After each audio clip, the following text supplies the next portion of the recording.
সরকারি খাস জায়গা কাটা হয়েছিল, ওইটা প্রশাসন দিয়ে বন্ধ করেছে। এখন কৃষি জমি কাটা হচ্ছে হাসপাতাল, ওই যে ব্যাংকাগানের ওদিকে, ওইটাও বন্ধ হবে। যদি ওগুলো বন্ধ না হয়, আমরা যুবদল, ছাত্রদল, স্বেচ্ছাসেবক দল, বিএনপি সবাই মিলে প্রতিহত করব।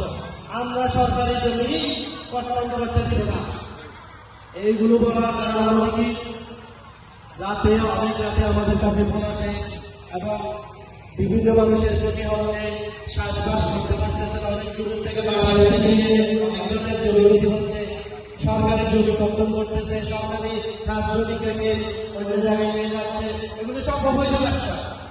তারেক রহমানের নির্দেশ আমাদের মানতে হবে। যেমন তারেক রহমান নির্দেশ দিয়েছে, আমার দলের কোনো কর্মী মারামারি হানাহানি ঘুরে বিপক্ষে নিয়ে মারামারি করবেন, বহিষ্কার করে থেকে ইদ্রিস নামে একজনকে বহিষ্কার করেছে। আমার কলেজে ছাত্রদল মারামারি দেওয়ার কারণে আজকে ওকে বহিষ্কার করতে দল থেকে বাধ্য হয়েছে, দল বাধ্য হয়েছে ওনাকে বহিষ্কার করতে। আমরা দীর্ঘ রাজনীতি করে আসছি 17 বছর, মামলা খেয়েছি, হামলার শিকার হয়েছি, আপনারাও হয়েছেন। সামান্য কয়েকটি টাকার জন্য কেন বহিষ্কার হব? কেন ইজ্জত সম্মান নষ্ট করব?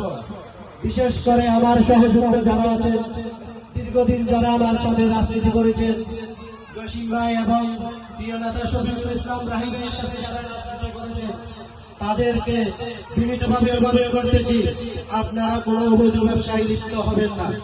অন্যথায় আমার স্বেচ্ছাসেবক দল, বিএনপির যুবদল, স্বেচ্ছাসেবক দল, শ্রমিক দল, অঙ্গ সহযোগী সংগঠনের দায়িত্বশীল যারা আছেন বর্তমানে পুরানগড় ইউনিয়নে, তাদেরকে বহিষ্কার করতে আমরা দ্বিধাবোধ করব না।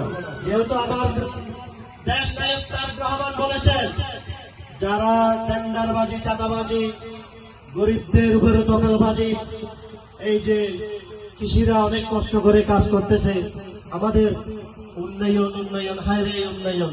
একটা কার্টুন দেখি, একটু হাসিনা সুবিধার দিকে চলে যায়, কি বলা যায়, তসবি একটা করা যায়, উন্নয়ন উন্নয়ন উন্নয়ন। কার্টুনে এটা মোবাইলে দেখছেন না?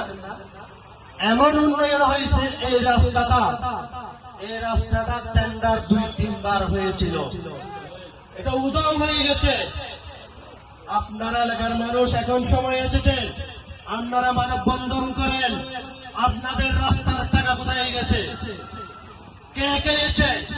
এইটাকে কয়েকবার দেখিয়ে কেন টেন্ডার হওয়ার পরও কেন রাস্তার কাজ হয়নি?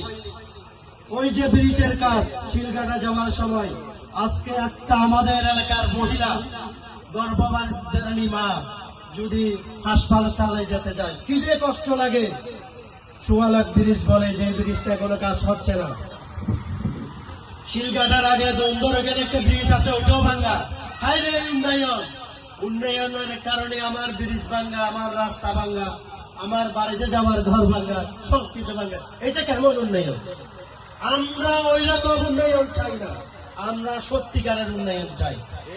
আপনারা আগামী দিনে 2 নম্বর ওয়ার্ড ব্রিজের জন্য মানববন্ধন করেন, এই রাস্তা কেন টেন্ডার হওয়ার পরও কাজ হয় নাই মানববন্ধন করেন।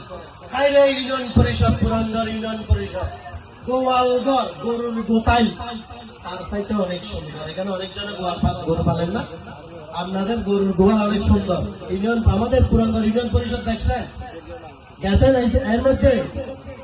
যাই নাই কেউ, ওখানে কোনো কার্যকলাপ নাই। ব্যক্তিগত অফিস কোথায়? ব্যক্তিগত ঘরের দুয়ারে। কেন ওইখানে কেন তো অফিস হবে? সরকারি একটা ভোট অফিস নাই? আমাদের ভোট অফিসের টেন্ডার করি, টেন্ডার করেন নাই কেন? আমাদের ভোট অফিস সুন্দর করেন, ওইটা আমাদের দায়িত্ব ছিল। কিন্তু আমরা একটা প্রতিনিধি করেছি, আমাদের প্রতিনিধিরা শুধু কি করেছে? পকেটবাজি। আইরে এই টাকা কিন্তু কি কবরে নিয়ে যেতে পারবেন? গরিবের হক হালালের টাকা। কিছুদিন আগে কৃষকের কিছু ধান চাল এসেছিল, কিছুক্ষণ আগে আমার একটা সহযোদ্ধা বলেছে, ওই জিনিসগুলো সেই স্বৈরাচারের কর্মীদের হাতে কেন গেল? হ্যাঁ, আমরা খবর পাই নাই এবং আমাদের সরকার গঠন করে নাই বিদায়, আমরা উপজেলা থেকে কোনো খবর পাই নাই বিদায় ওই জিনিসটা হাতছাড়া হয়ে গেছে। এই যে 30 কেজি চাউলের একটা কার্ড আসছিল, আমরা সমন্বয় করে 9 ওয়ার্ডে 9টি দিয়েছি বিএনপির এবং এলডিপি জামাত সাবেক মেম্বার চৌকিদার যারা মহিলা মেম্বার যারা ছিল সমন্বয় করে আমরা ওই কার্ডগুলো বিতরণ করেছি। সামনে ভবিষ্যতে সরকার থেকে যদি কিছু আসে আমি আর জসিম ভাই অবশ্যই খেয়াল রাখবো। আপনারা যে সরকার থেকে একটা দানাও যদি আসে আপনাদেরকে এনে দিতে পারে ওটা আমাদের সৌভাগ্য।